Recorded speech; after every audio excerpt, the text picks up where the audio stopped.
परंतु काही ठिकाणी नेक्सस करून पैसे घेतले जातात, काही अधिकारी सामील असतात वॉर्ड लेवलला. परंतु दुर्दैवाने महापालिका जेव्हा अशा मोठ्या प्रमाणामध्ये कारवाई होते, तिथल्या स्थानिक लायसन्स अधिकाऱ्यावरती कारवाई केली, त्याला सस्पेंड केलं, काही लोकांना डिसमिस केलं, इन्क्वायरी लावली, तर निश्चितपणामध्ये लोकांमध्ये भीती होईल. पण दुर्दैवाने अर्थकारण आहे, त्याला राजकीय कुठेतरी त्याला एक प्रकारचं पाठबळ आहे. जाहिराती कंपनी पैसे कमवण्यासाठी लोकांना आमिष दाखवून मोठ्या मोठ्या होर्डिंग उभारून एक प्रकारे लोकांच्या जीवाशी खेळत आहेत. तेव्हा घाटकोपरला दुर्घटना घडल्यानंतर जेव्हा चौकशी झाली, जेव्हा त्याचं काम सुरू होतं, त्याची फायलिंग सुरू होतं, तेव्हा तिथल्या कामगारांनी त्या मालकाला सांगितलं की सर इधर जो जमीन आहे, दल्लल आहे, हे होर्डिंग ह्या पण टिके केली. पण त्यांनी त्या कामगारांचं ऐकलं नाही आणि जाणून बुजून तिथे फायलिंग केलं, त्यामुळे दुर्घटना घडली. यामध्ये जास्त महापालिका आयुक्तांनी आपल्या विशेष अधिकाराचा वापर करून स्पेशल परवानग्या दिल्या, म्हणजे पश्चिम उपनगर, पूर्व उपनगरांनी शहरामध्ये त्याच फाईल गायब आहेत. घाटकोपर होर्डिंग दुर्घटनेनंतर पालिकेच्या जाहिरात धोरणावरती बरीच टीका झाली. त्यानंतर पालिकेनं जाहिरात आणि फलक धोरणात बदल करण्याचा निर्णय घेतला. परंतु या निर्णयाला म्हणावी तशी गती मिळालेली आहे. ही गती का मिळालेली नाहीये आणि पालिकेच्या जाहिरात धोरणात नेमके काय बदल अपेक्षित आहेत याविषयी बोलण्यासाठी आपल्या सोबत आहेत माहिती अधिकार कार्यकर्ते अनिल गलबे. सर, स्वागत आहे आपलं. नमस्कार. सध्या पालिकेचं जे जाहिरात धोरण आहे ते नेमकं कसं आहे आणि त्यात कोणते बदल करणे अपेक्षित आहे असं तुम्हाला वाटतं? खरं पाहिलं तर महापालिकेचे जाहिरात धोरण आहे फार उत्तम आहे आणि त्याच्यामध्ये त्यांनी जे काही नियम बनवले आहेत, पण दुर्दैवाने जे जाहिरात करणारे जे कंपन्या असतात किंवा ज्याची जाहिरात असते ते नियमांचं पालन करत नाहीत, त्यामुळे घाटकोपरसारखी दुर्घटना झाली. दुसरी बाब म्हणजे की आत्तासुद्धा एक फार मोठा पेच आहे, कारण मध्यंतरी जे महापालिकेने जे जाहिरात धोरण बनवलं ते थोडं विसंगत होतं. जे सरकारचं धोरण आणि महापालिकेचं धोरण, कारण जेव्हा न्यायालयामध्ये या बाबतीमध्ये यापूर्वीसुद्धा चर्चा झाली, काही लोकांनी आव्हानं दिली होती, तेव्हा एक नियम बनवण्याचा आदेश जारी करण्यात आला होता. सरकारतर्फे त्याच्यामध्ये दिरंगाई झाली आणि महापालिकेने घाईघाईमध्ये ते धोरण बनवलं. त्यामुळे सध्याचे जे धोरण आहे ते अधिकृत आहे की अनधिकृत यावरती सर्वात मोठा प्रश्न आहे. पण जेव्हा घाटकोपरची दुर्घटना घडली, लोकांचा बळी गेला, तेव्हा महापालिकेला सुद्धा जाग आली. खरं पाहिलं तर ती जागेचा फार मोठा वाद होता. ती जागा GRP म्हणजे रेल्वे पोलिसांच्या अंतर्गत होती. त्यांनी पालिकेची कुठली परवानगी न घेता अशा प्रकारचे होर्डिंग उभारलं होतं. त्याचा आता जो संपूर्ण जो प्रकरण आहे ते न्यायालयामध्ये प्रलंबित आहे. परंतु ज्या पद्धतीने मुंबईमध्ये महापालिकेचं जाहिरात धोरण आहे ते फार चांगलं धोरण होतं, म्हणजे 40/40 त्याच्यावरती तुम्हाला जाहिरात लावायची नाही. पण दुर्दैवाने railway department, BPT, MMRDA, MHADA आणि काही ठिकाणी सिडकोचा जो भाग आहे त्या लोकांनी त्या जाहिराती नियमांचं उल्लंघन केलं. रेल्वे आणि महापालिकेमध्ये नेहमी वाद असायचा, काही प्रकरणं कोर्टामध्ये सुद्धा गेली. म्हणजे माझं असं मत आहे की महापालिकेने वेळोवेळी जेव्हा घाटकोपर दुर्घटना असून देत की यापूर्वी रेल्वेचे काही प्रकरणं त्यांनी वारंवार त्यांना तंबी दिली, ताकीद दिली, परंतु दोन्ही सरकारी एजन्सी असल्यामुळे त्याच्यामध्ये कुठेसुद्धा एक त्यांचे मनं जुळले नाहीत. त्यामुळे ह्या दुर्घटना होतात. त्यासाठी कुठे ना कुठेतरी ह्या एजन्सीसुद्धा कारणीभूत आहेत. आणि त्यानंतर ज्या जाहिराती कंपनी पैसे कमवण्यासाठी लोकांना आमिष दाखवून मोठ्या मोठ्या होर्डिंग उभारून एक प्रकारे लोकांच्या जीवाशी खेळत आहेत. खरं पाहिलं तर महापालिकेने त्यानंतर धोरण बनवण्याचा निर्णय घेतला, पेपरमध्ये जाहिरात आली, नागरिकांनी सुद्धा आपल्या सूचना दिल्या, पण दुर्दैवाने अजूनपर्यंत त्या नागरिकांना बोलवून प्रचारण करून त्यांनी लेखी जे म्हणणं होतं ते तोंडी ऐकण्याची मनस्थिती महापालिकेची नाही. त्यामुळे सध्या तरी हे धोरण पूर्णपणे अयशस्वी झालेले आहेत. आणि यामध्ये एक जो मोठा ग्लिच आहे, राज्य सरकार आणि महापालिका ह्या दोघांचं धोरण एक असावं, पण दुर्दैवाने महापालिकेने जे धोरण यापूर्वी इम्प्लिमेंट केलं होतं ते कायद्याच्या चौकटीमध्ये बसणारं नसल्यामुळे सध्या त्यावरती सुद्धा चर्चा सुरू आहेत. या बाबतीमध्ये एकदा निर्णय झाला तर निश्चितपणाने मुंबईमध्ये किंवा महाराष्ट्रामध्ये एकच धोरण, म्हणजे आपल्या राज्यामध्ये वेगवेगळ्या महानगरपालिका आहेत, मुंबई, नवी मुंबई, पुढे आपण गेलो नगरपालिका आहेत, नगर परिषद आहेत, तर सगळीकडे एकच धोरण, सर्वकष धोरण होणं आवश्यक आहे. तुम्ही मुंबई महापालिका आयुक्तांना जाहिरात धोरणासंदर्भात काही महत्त्वाच्या सूचना केलेल्या आहेत. या सूचना नेमक्या काय आहेत? आम्ही जेव्हा हे नागरिकांसाठी त्यांनी ज्या सूचना मागवल्या तेव्हा किरण दिगावकर नावाचे उपायुक्त होते, डॉक्टर अश्विनी जोशी होते आणि भूषण गगराणी. खरं पाहिलं त्यांनी त्या दुर्घटनेनंतर काही ठिकाणी जे आम्ही सूचना केल्या होत्या की ज्या जाहिराती जे फलक धोकादायक आहेत प्रवासासाठी, राईट टू वे नव्हता, त्या ठिकाणी डॉक्टर अश्विनी जोशी यांनी पुढाकार घेऊन कारवाई केली. त्यांच्या कारवाईनंतर जे एक प्रकारची लॉबी असते त्यांनी त्यांना त्या डिपार्टमेंटमधून हकलण्याचं काम केलं किंवा त्यांना दुसऱ्या डिपार्टमेंटमध्ये पाठवण्याचं काम केलं. कुठेतरी राजकीय दबाव असल्यामुळे जेव्हा असं धोरण बनतं तेव्हा ज्या माफिया असतात, जे नेक्सस असतात ते बरं. काम करतात. परंतु आम्ही जेव्हा त्यांना काही सूचना केल्या, एकूण 7 सूचना केल्या होत्या की त्याच्यामध्ये LED ज्या लाईटच्या होर्डिंग तुम्ही लावू नयेत. जेव्हा रस्त्यावर गाडी चालते LED लाईटमुळे त्या ड्रायव्हरचे नजर चुकते, दुर्घटना होण्याची शक्यता आहे. त्याशिवाय मुंबईचे जे पदं पाहत आहेत म्हणजे MMRDचे, महापालिकेचे किंवा अन्य एजन्सीचे, तिथे कुठल्याही प्रकारची जाहिरात असावी. कारण आत्ता तुम्ही पाहिलं की वेस्टर्न एक्सप्रेस हायवेला एअरपोर्ट जाताना MMRDने काही जाहिराती एजन्सीला कामं दिलेली आहेत. त्यांनी मोठे मोठे होर्डिंग उभारले आहेत. लोकांनी चालायचं कुठून? एक हायवे आहे, हायवेच्या बाजूला छोटासा फुटपाथ आहे, तिथं सुद्धा तुम्ही अगर होर्डिंग लावलं तर आमची मागणी होती की त्या होर्डिंग ताबडतोब काढण्यात याव्यात. डॉक्टर अश्विनी जोशी, भूषण गगराणी आणि किरण दिगावकर यांनी आमच्या मागणीचा विचार करून 25 होर्डिंग काढण्याचं काम केलं. त्यामुळे कुठेतरी नागरिकांना दिलासा मिळालेला आहे. दुसरी बाब म्हणजे की जे जाहिरातीचा जो फलक आहे तो 40x40 असावा. बरं. कारण रेल्वेमध्ये त्याची हाईट जास्त असते, MMRDमध्ये वेगळी असते. कारण जे नियम आहे 40x40 फार मोठी आवाढव्य असते. बरं. ती अगर होर्डिंग असली तर निश्चितपणाने कधी काय चुकून दुर्घटना घडली तर लोकांचा जीव तरी जाऊ शकत नाहीत याची आपण खात्री करू शकतो. तिसरी बाब म्हणजे जे मी तुम्हाला सांगितलं की LED लाईट्स ही फार धोकादायक आहेत. त्यावरती आम्ही बंदी आणण्याची मागणी केलेली आहे आणि त्यावरती सुद्धा सरकारच्या आणि महापालिकेचा विचार सुरू आहे.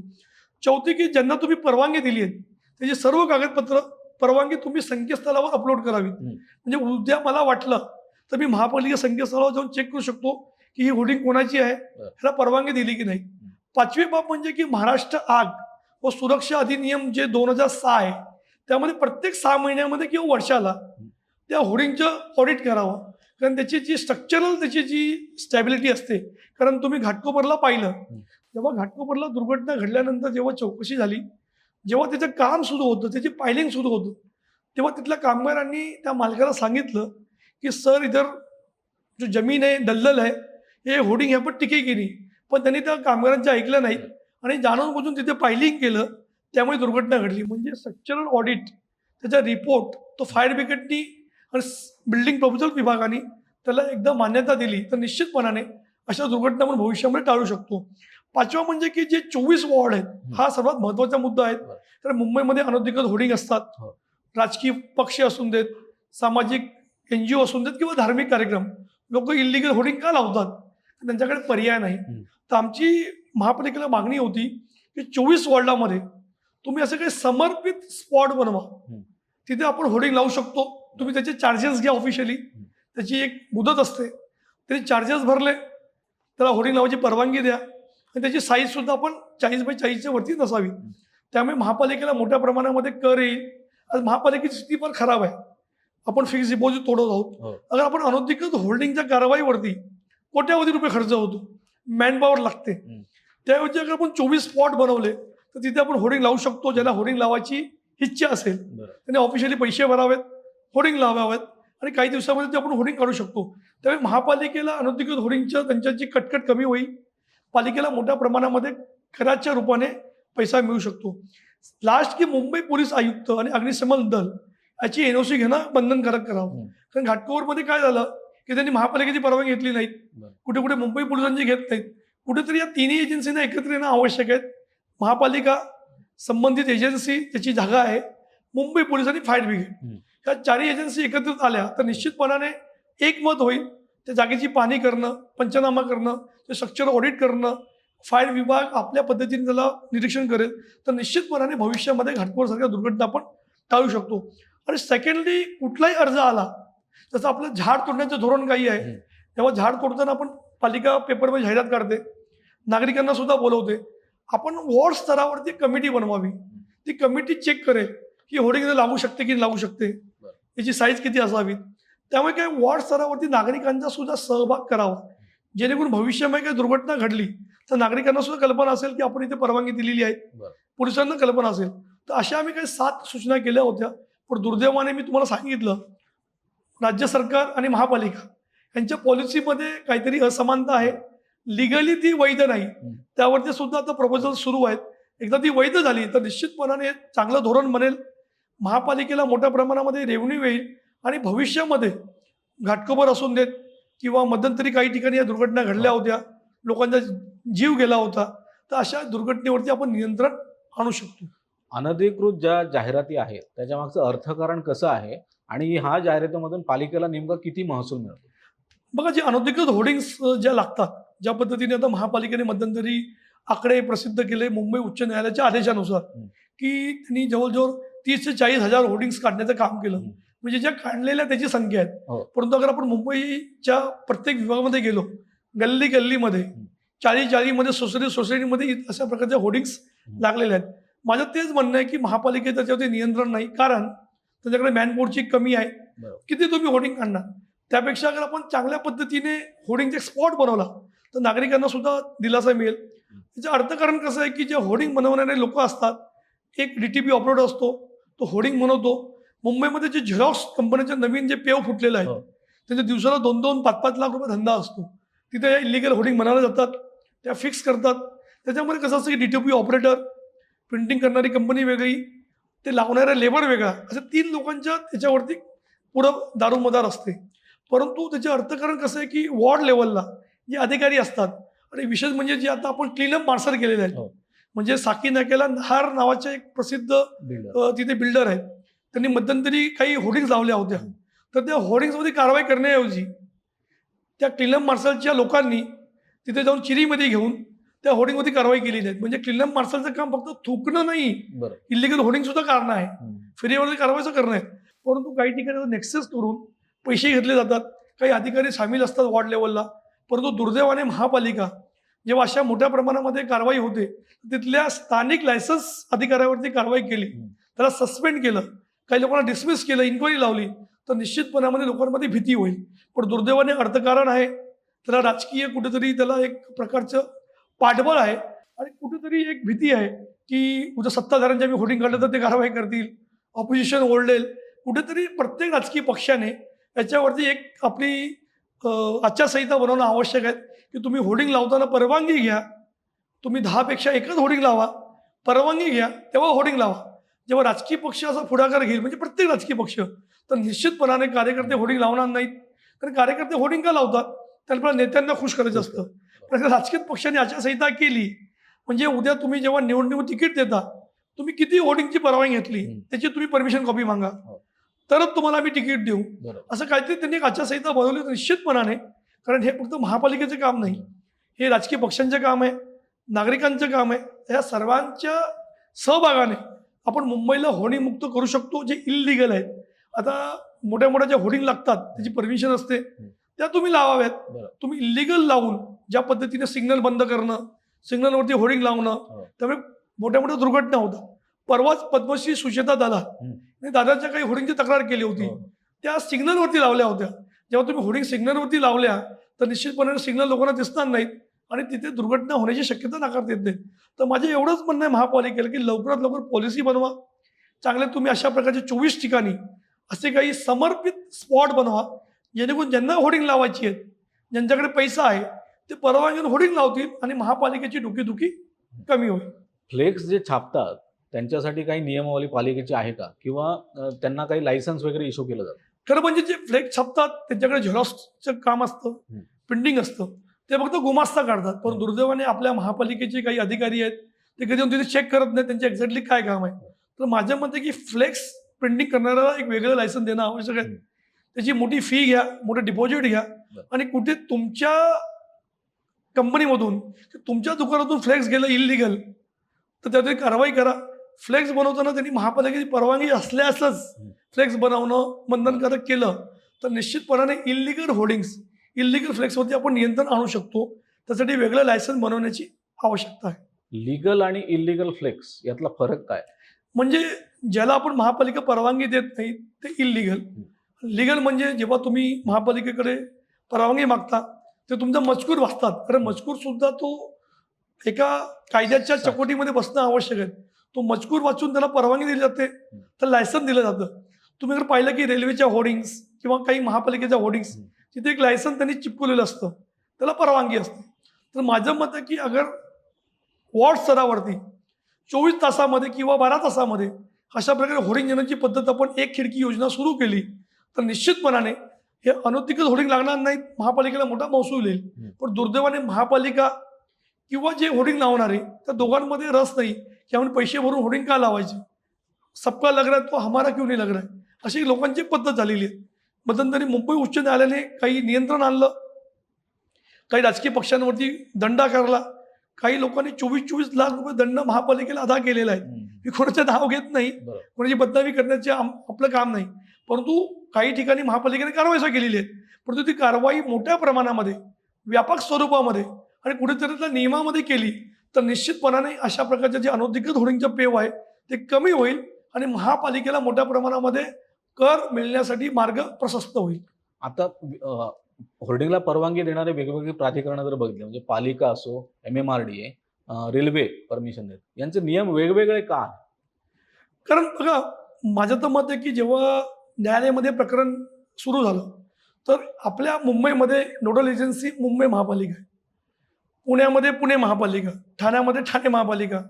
म्हणजे कोणाला सुद्धा होर्डिंग लावायची असेल MMRDला, जसं आता मंत्रालयाच्या बाहेर होर्डिंग लागली तर तुम्हाला महापालिकेची परवानगी घेणं आवश्यक आहे. घाटकोपर दुर्घटनेमध्ये त्याकडे दुर्लक्ष केलं की जागा आमची आहे, महापालिकेची आम्हाला गरज नाही. सेम रेल्वेने केलं. जेव्हा रेल्वेमध्ये काही चांगले अधिकारी होते तेव्हा त्या अधिकाऱ्यांनी स्वयंस्फूर्त होऊन, जसं आता निधी चौधरी नावाच्या अधिकारी होत्या, त्यांनी महापालिकेच्या जे नियम होते ते पालन करत रेल्वेवरती कारवाई केली.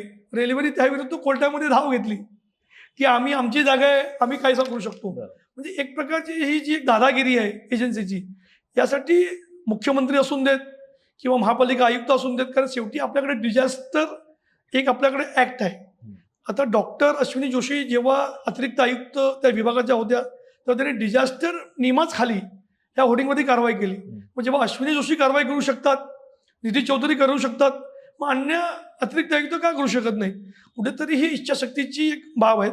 तर माझ्या मते की कोणती एजन्सी असून देत त्यांनी होर्डिंग लावाव्यात, पण महापालिकेची परवानगी घ्यावी, त्याचा रेकॉर्ड बनतो, म्हणजे भविष्यामध्ये घाटकोपरसारख्या दुर्घटना होणार नाही.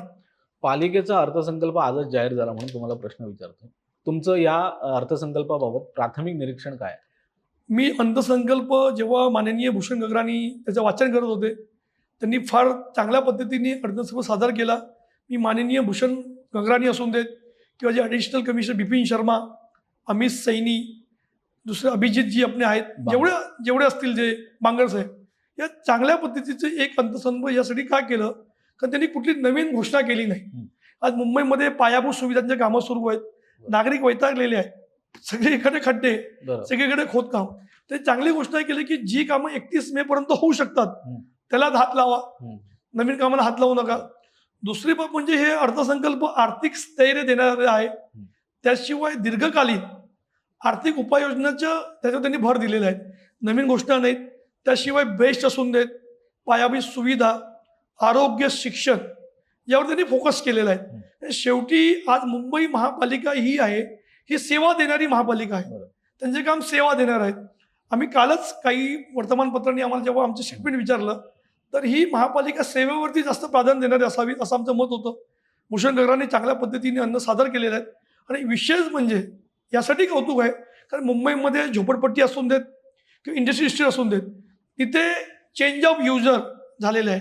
म्हणजे झोपड्यांच्या ठिकाणी कमर्शियल गाळे आलेले आहेत, भंगारची दुकाने आली आहेत, लघु उद्योग आलेले आहेत. लोकांनी धंदा करावा त्यासाठी आमची हरकत नाही, परंतु या अर्थसंकल्पामध्ये त्यावरती टॅक्स लावण्याचा त्यांनी जो प्रस्ताव केलेला आहे त्यासाठी त्यांचे विशेष अभिनंदन. कारण आपण रेसिडेन्समध्ये राहतो पण आपण कमर्शियल ॲक्टिव्हिटीज करतो. तुम्ही नफा कमवता, तुम्हाला वीज तर अडाणी किंवा बेस्ट हे कमर्शियल देते, मग तुम्ही महापालिका टॅक्स का देत नाहीत. हा जो त्यांनी निर्णय घेतलेला आहे त्याबद्दल स्वागत. कारण ज्या पद्धतीने चेंज ऑफ युजर झालेले आहेत, असेसमेंट डिपार्टमेंटचं लक्ष नाही आहे, तर आयुक्तांनी जे निरीक्षण केलं आहे त्याबद्दल त्यांचं कौतुक. आणि अशा पद्धतीची कारवाई होईल निश्चितपणाने. त्यांनी फक्त 350 कोटीचा आकडा जाहीर केलेला आहे. माझ्या मते की ते 1000 कोटीपेक्षा जास्त कर येऊ शकतो व्यवस्थित केलं तर. पण त्याच्यामध्ये पण शुक्राचार्य नको, खालच्या अधिकाऱ्यांनी करप्शन करावं नको, इमानदारीने आणि नागरिकांनी सुद्धा सहभाग घ्यावा. कारण शेवटी तुम्ही जो धंदा करता, तुमचं घर आहे, तुम्ही घराचं असेसमेंट भरता, तुम्ही कमर्शियल करता तर तुम्ही कमर्शियल भरा, त्याच्यामध्ये काही बंधन नाहीत. त्यामुळे महापालिकेला मोठा कर होईल आणि कुठेतरी तुमची सुद्धा नोंद होईल. मग भविष्यात काही दुर्घटना झाली, काही आग लागली तर तुम्हाला सुद्धा त्याचा नफा किंवा लाभ जो तुमच्या मेडिक्लेम असेल, इन्शुरन्स असेल, तर तुम्हाला मिळण्यामध्ये हे जो कर आहे हा सहाय्यक साबित होऊ शकतो. तुम्ही आता खोदकामाचा उल्लेख केला. मुंबईत मेट्रोची कामं मोठ्या प्रमाणात सुरू आहेत. पण मेट्रोचा ताळेबंद एकूण जर बघितला तर दिवसागणिक त्याच्या खर्चात वाढच होताना दिसते. तर हे प्रकार का होत आहेत? नाही, खरं म्हणजे यामध्ये हा फार मोठा विषय आहे. कारण जेव्हा मेट्रो असून देत किंवा कुठलाही प्रोजेक्ट असून देत, हे आपला म्हणतो DPR. हो. DPR काय असतो? Detailed project report. जेव्हा तुम्ही कुठला प्रकल्प करता तर तिथली जमीन त्याला अधिग्रहण करायचं आहे, काही झोपड्या असतील, काही कमर्शियल गाड्या असतील, त्यांना कसं आपल्याला द्यायचं, त्याचं एक नियोजन होतं. दुर्दैवाने आपण DPR बनवतो, पण त्या DPRवरती कधी काम होत नाही. आज मुंबईमध्ये जे मेट्रोचं जाळं माननीय मुख्यमंत्री देवेंद्र फडणवीस असून देत, एकनाथ शिंदे, अजित पवार, त्यांचं मी कौतुक करतो.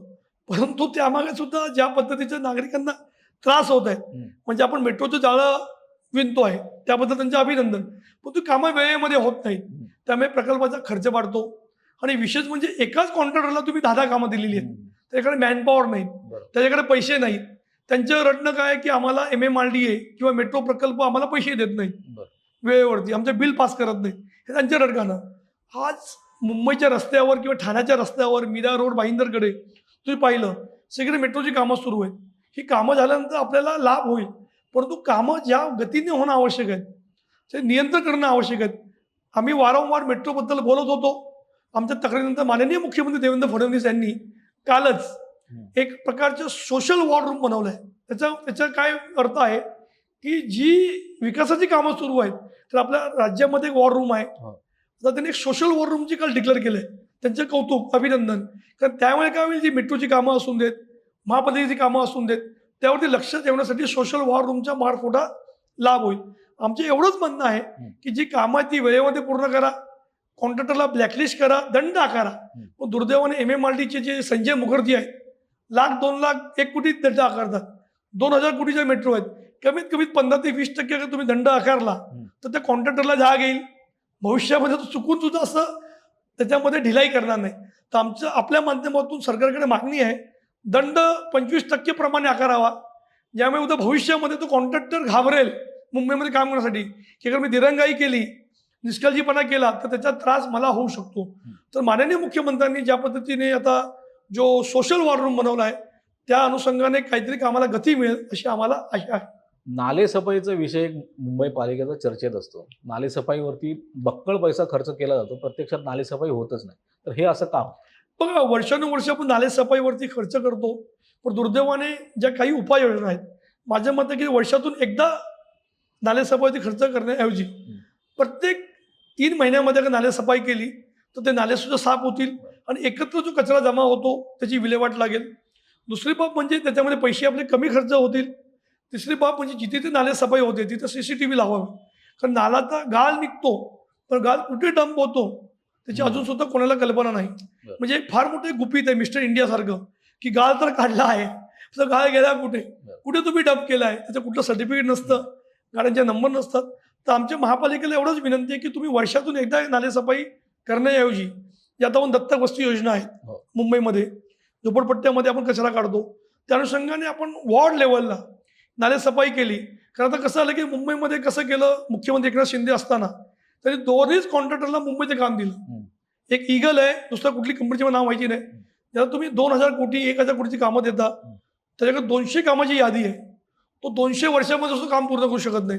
तर माझ्या मते की वॉर्ड लेवलला जेव्हा महापालिका आयुक्त अजय मेहता होते त्यांनी फार चांगलं केलं की प्रत्येक वॉर्ड लेवलला त्यांनी एक प्रकारचे जे टेंडर काढलं ऑनलाईन, त्यामुळे भ्रष्टाचार कमी झाला, त्या लेवलला कामं मिळायला लागली. पण माझं मत आहे की अशी जी योजना आपण आणतो तो निश्चितपणाने सर्व कामं, नालेसफाई असून देत, रस्ते बांधणी असून देत किंवा खड्डे बुजवणे, वॉर्ड लेवलला तुम्ही त्याला सेंट्रलाइज केलं तर निश्चितपणाने प्रत्येक ठिकाणी चांगलं काम होईल आणि जी नागरिकांची तक्रारमध्ये आपल्याला कमतरता जी कमी आहे किंवा जी लोक नेहमी तक्रारी करतात त्या तक्रारीमध्ये आपण कमी घट आणू शकतो.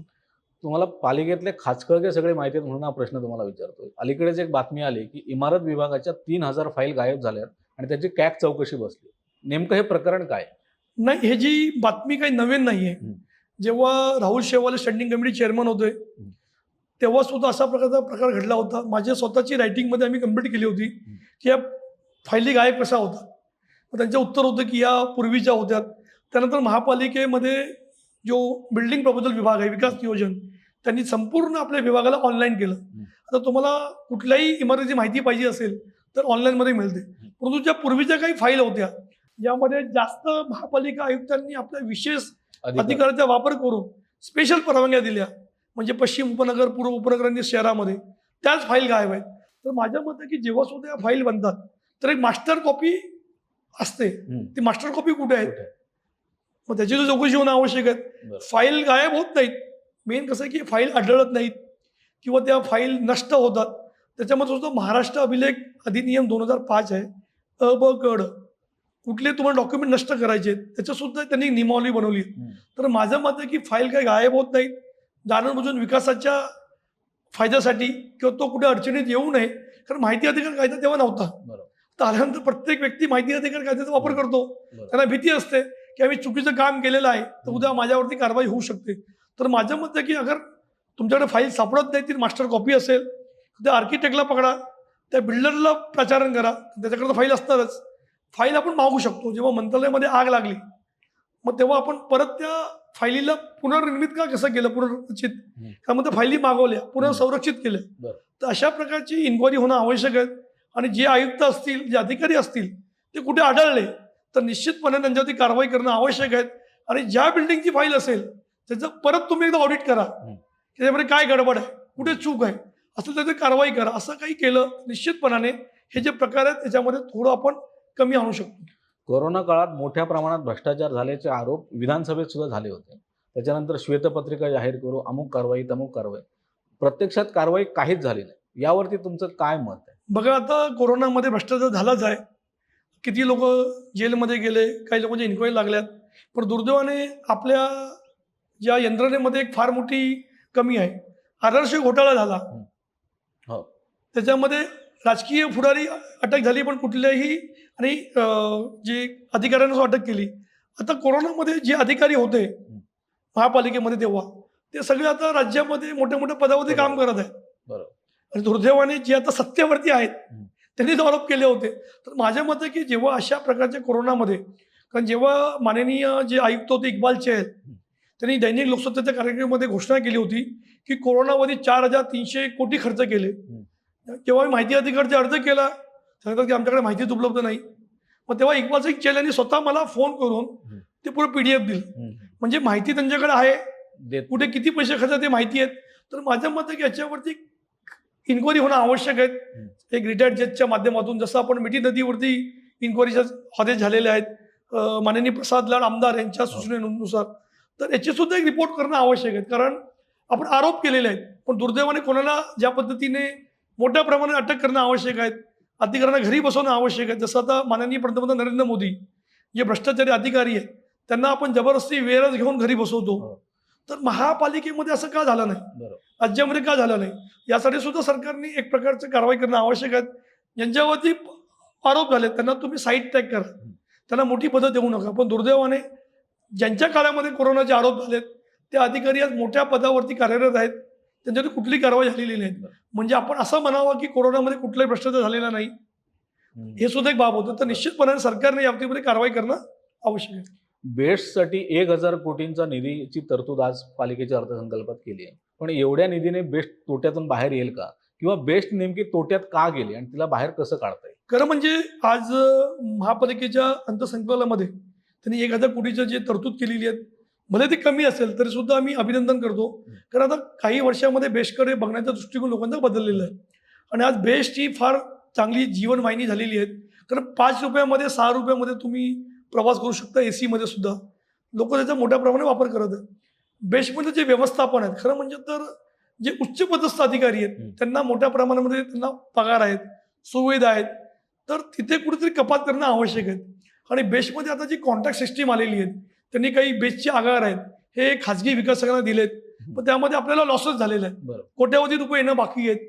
पण बेस्टची दुसरी सिस्टर कन्सल्टंट नौगाणी, त्याच्यामध्ये सुद्धा मोठ्या प्रमाणामध्ये जी बिलांची जी थकबाकी आहेत त्यामध्ये आपण अपोजिट ठरलेलो आहोत. कारण एकंदरीत त्याचं चांगलं व्यवस्थापन केलं म्हणजे जे उच्च पदस्थ अधिकारी त्यांच्या खर्चामध्ये कपात करणं, काही जी पदं महत्त्वाची नाहीत त्याला तुम्ही कमी करून त्या अधिकाऱ्यांना दुसऱ्या कामामध्ये ॲडजस्ट करणं, आणि मेन कॉन्ट्रॅक्टवरती जी जी सिस्टम गेलेली आहे त्यामध्ये बेस्टीला फार मोठं नुकसान झालेलं आहे. जसं आता माननीय प्रताप सरनाईक यांनी घोषणा केली की एस टीमध्ये आता आम्ही कुठली भाड्याने एस टी घेणार नाहीत, आम्ही मालकीची घेणार. स्वमालकी. हेच धोरण बेस्टीमध्ये सुद्धा अवलंब करणं आवश्यक आहे. कारण जेव्हा खाजगीचं तुम्ही असेल, तुमची जी परमनंट तुमचा स्टाफ असेल तो चांगल्या पद्धतीने काम करेल, त्याच्यावर जबाबदारी असते. जसं कुर्ल्यामध्ये दुर्घटना घडली, तो कॉन्ट्रॅक्टवरती होता, कॉन्ट्रॅक्टरला कोणाची काही पर्वा नसते. अगर तो सरकारी सेवेमध्ये असला असता त्यांनी जबाबदारीने काम केलं असतं. तर माझं एवढंच म्हणणं आहे की जसं प्रताप सरनाईक यांनी एस टीमध्ये एक चांगलं घोषणा केलेली आहे, त्याच पद्धतीमध्ये अगर बेस्टीमध्ये झालं त्यांची ती आर्थिक जी तूट कमी होईल. बेस्टचा तर मोठा रिस्पॉन्स आहे.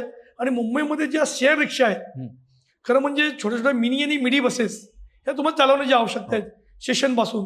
कारण आता मोठ्या प्रमाणामध्ये BKC, कुर्ला, घाटकोपर, भांडूप, मुलुंड, ठाणा तिथे मोठ्या प्रमाणामध्ये शेअर रिक्षांचे पेव फुटलेले आहेत. पण तुम्ही ते गेलं तर कांदिवली, बोरिवली, अंधेरी, जोगेश्वरी सर्व ठिकाणी. तर तिथे शॉर्ट डिस्टन्ससाठी मिडी बसेस सुरू केला. ₹5 द्यायला कोणाला काही हरकत नसावी. तो आता ₹12 किंवा ₹15 देतो शेअर रिक्षाला. बेस्टीने चांगलं व्यवस्थापन करून अभ्यास करून छोट्या डिस्टन्ससाठी अगर बस सुरू केल्या तर आपला प्रॉफिट वाढेल, नागरिकांना सुविधा होईल. आणि सर्वात महत्त्वाचं म्हणजे जसं पिंपरी चिंचवड पुण्यामध्ये आपण जातो, तर बेस्ट तिथे PMPL. त्यांनी एक स्पेशल सिंगल लाईन बनवली आहे.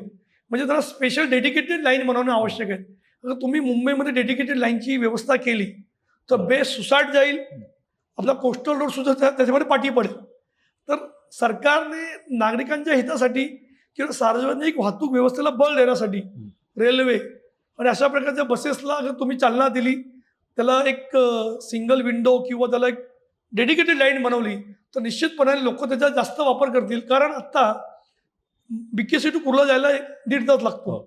तर तेच तुम्ही त्याला डेडिकेटेड लाईन दिली, 15 मिनिटामध्ये तुम्ही त्यांना पोचवलं, तो लोक रिक्षा आणि आपल्या स्वतःच्या गाड्या घेऊन येणार नाही. तर आपल्याकडे सार्वजनिक वाहतूक व्यवस्थेवरती सरकारने MMRDने, कारण MMRD हे MMRची मुख्य आहे, त्याला वाहतूक नियोजन करण्याचे अधिकार आहेत, किंवा महापालिकेने किंवा वाहतूक पोलिसांनी असं काही नियोजनच नाही केलेलं आहे की कशा पद्धतीचं तुम्ही सार्वजनिक वाहतूक व्यवस्थेला बळ द्यावं. सरकारने डेडिकेटेड लाईन बनवली तर निश्चितपणाने बेस्टीचा सुद्धा धंदा होईल, त्याच्यामध्ये प्रॉफिटमध्ये वाढ होईल. म्हणजे नुकसानीमधली जी बेस्टी आहे ती आपण त्याला बाहेर काढू शकतो. धन्यवाद सर, MहाMTVशी संवाद साधल्याबद्दल. तर हे होते माहिती अधिकार कार्यकर्ते अनिल गलगे. मुंबई पालिकेतल्या विविध विषयांवरती परखड भाष्य करताना सिस्टममध्ये परिवर्तन आणण्यासाठी काय करायला हवं याविषयी त्यांनी महत्त्वाच्या सूचना केलेल्या आहेत. ही मुलाखत तुम्हाला कशी वाटली ते कमेंट बॉक्समध्ये नक्की सांगा आणि MहाMTVच्या YouTube चॅनलला सबस्क्राईब करा. धन्यवाद.